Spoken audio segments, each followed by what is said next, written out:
Hello, everybody. Happy Friday. Hopefully, you all are doing well. Hopefully, you're staying healthy, and hopefully, you all are enjoying your time off. Hopefully, you're enjoying the videos that I'm sending out.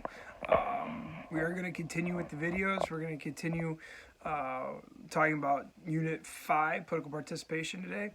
And we're going to be talking about third parties. So yesterday we talked about the political parties, how and why political parties change and adapt, and we talked a little bit about the importance of critical elections, regional realignment, how parties get their messages to their voters, right, and the emergence of technology and how candidate-centered campaigns and the now the primary system, the primaries in the states that allow the voters to choose the candidates have kind of decreased the role of political parties a little bit, taking away some of its power. And today we're going to talk about why we still have a two-party system. So why two parties? And we're talking today really about third parties in the United States. We've always had a two-party system. Has always been a two-party system just based on tradition and precedent, right? We had the Federalists and the Anti-Federalists before the Constitution, and then George Washington in his farewell address warns the country of political parties, the dangers of political parties, and that's kind of the beginning of the two-party system. So we've always had two parties, just the way it's been. Nothing in the Constitution about political parties, just developed over time, and there's reasons why we have two parties, and there's reasons why third parties aren't successful, why there's structural barriers to their success that we're going to talk about today. So the learning objective is explain how structural barriers impact third party and independent candidate success. And here's basically what you need to know. Here's essential knowledge that you must know.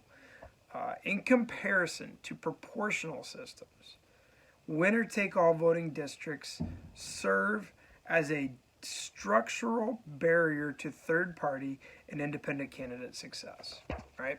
So, two things here. Proportional representation, right? This is more common in other countries. We do not have this in the United States. More common in a few European countries. And basically, elected positions are awarded to the parties based on the proportion of votes they receive. So simplistic example here. If you have 100 seats up for grabs, Party A gets 60%, they get 60 seats. Party B gets 30%, they get 30 seats. And Party C gets 10% of the vote, they get 10 seats, right? Oversimplistic proportional model. That's not what we have in the United States. We have winner-take-all. So the winner-take-all system basically says that whoever gets the most votes, right, whoever gets a majority or a plurality more than the others of the votes, of the popular votes, wins the election, right? So in a House district, 435 House members, every district votes for their House representative.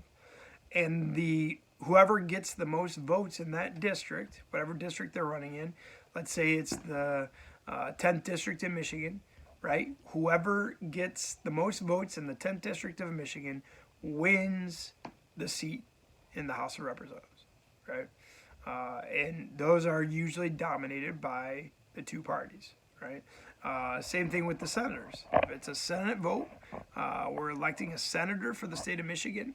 Whoever gets the most votes in the state of Michigan, based on the general election, wins the Senate seat, right? The election for the senator.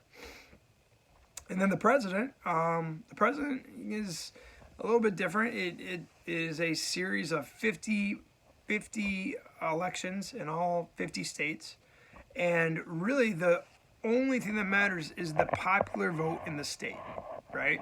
So in Michigan, there are 16 electors, and whatever candidate gets the most votes in the state of Michigan wins all 16 electors, right? That is the winner-take-all method, and it usually is dominated by the two political parties. For reasons we talked a little bit about yesterday, right? One of the functions of political parties is to fundraising and help candidates campaign, right? So the ability of the parties to pool funds from their members, to pool funds from the people that support their party, far outweighs the advantages of their party compared to third parties, right? Third parties are minor parties. They don't have the following of the two major parties, and it's often difficult for them to fundraise. It's often difficult for them to get on the ballot in all 50 states, right? So being running under one of the two major parties is going to bring a lot of votes, right? We talked about mobilizing voters. It's going to bring the votes of the party members. If you're a Democrat running for election, you're going to get the Democrats in your state and your district, right, to vote for you. And same thing, if you're a Republican, you're going to get the Republicans in your state or your district to vote for you. And usually, that coupled with the key moderate votes are enough to get elected, right? So third-party candidates often have a hard time getting more popular votes than the candidates of the other two major parties. So the winner-take-all is a structural barrier that hinders third parties. If you think about the example I gave to you earlier, if a third-party candidate gets 10% of the vote, that's a lot for a third-party candidate. But what do they get? They get nothing, right? They don't get anything. So in a proportional system, it's going to benefit them more. In a winner-take-all system, it doesn't help them at all, right? And there are two states in the Electoral College which have a district method. So they award one electoral vote per House district, and then the other two electoral votes, which come from the two senators given to a state, are awarded to the overall winner of the state popular vote, right? So Nebraska, for instance, Nebraska and Maine both have the district method. Nebraska has five electoral votes. They have 3 House districts and 2 senators, right? So therefore, they have 5 electoral votes. Whoever wins the popular vote in each of those 3 districts, right? If you're in District 1 and you win the popular vote in District 1, you get 1 electoral vote, right? If you win District 2, you get an additional electoral vote, right? But if you lose District 3, then obviously the other person is going to get with the electoral vote. So sometimes their electoral votes are split based on that district method. So that is Nebraska and Maine that have those 2 methods. They feel it's more democratic. It gives candidates a better chance to win electoral votes without winning all of them, if they don't win all of them. So it makes it a little bit more democratic by nature. So that is, the winner-take-all greatly hinders success of third parties. So why do third parties form? What is the goal of third parties then, right? If the goal of the 2 major parties is to get their members, recruit candidates to get them elected, right?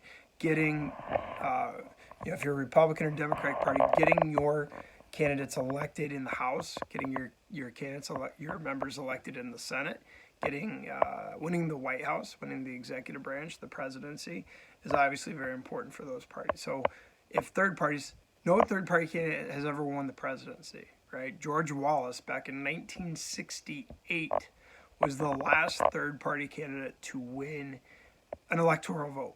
Did win the election, won a few electoral votes, but no third-party candidate has ever won the presidency.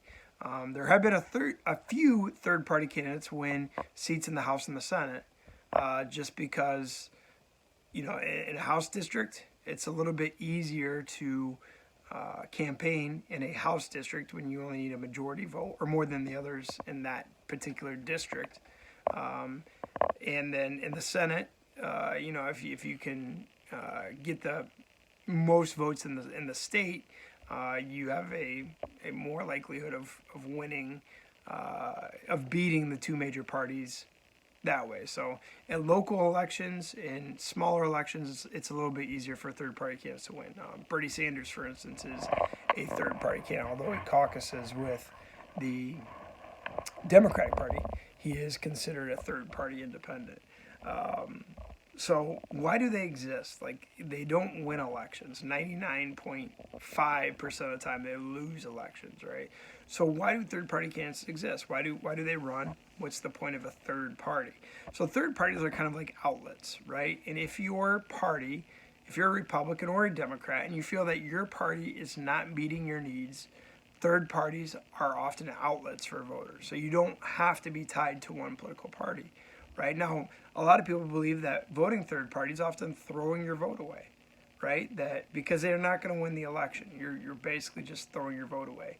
And sometimes third party candidates have cost the two major parties, one of the two major party candidates, the election. If you think back to the election of 2000, right, between George Bush and Al Gore, Ralph Nader was an independent, and he stole a lot of votes from Al Gore in Florida. Basically, the whole election came out of the state of Florida, and Ralph Nader took enough votes from Al Gore in the state of Florida that Al Gore was not able to win Florida, and George Bush did win Florida, controversially, right? But still won Florida and was therefore able to win the presidency. So third parties do play a role in the elections, even though they don't win. And also, the main goal of a third party is to bring attention to issues, right? A candidate or the party itself, oftentimes these third parties, the Libertarian Party, the Independent Party, the Green Party, all of those are third parties that bring attention to issues. So the Green Party is basically a third party designed to bring attention to environmental issues. So that's their main goal, right? And they want to address those issues in the elections. And generally what ends up happening is by addressing those issues, right, the party will often, the goals and the ideas of the party will often be incorporated into the platforms of the two major parties. So oftentimes the issues that the third parties represent will be incorporated into the platform or the agenda of one or both political parties of the two major parties, right? And by doing so, they're bringing along those voters that support those issues. They're picking up those issues, addressing those issues, and making sure that those issues get addressed during their campaigns and during the election. So that's basically the role of third parties, right? The winner-take-all makes it impossible, or not impossible, but very, very difficult for third-party candidates to win. And the main job of third parties, why do they exist? To bring attention to issues, right? The Green Party, the Libertarian Party, the Independent Party. There's, all different types of third parties to represent these issues. During the election time, right, they do usually run candidates, but oftentimes their issues get incorporated into one of the two major political parties, if not both of them. So incorporation of their issues into the parties are a very important deal for those third party candidates. So hopefully that made sense. Thank you for watching. I appreciate it. I do miss y'all. Hope you guys are doing well. And if you have any questions or anything, make sure you shoot me a message. Thanks.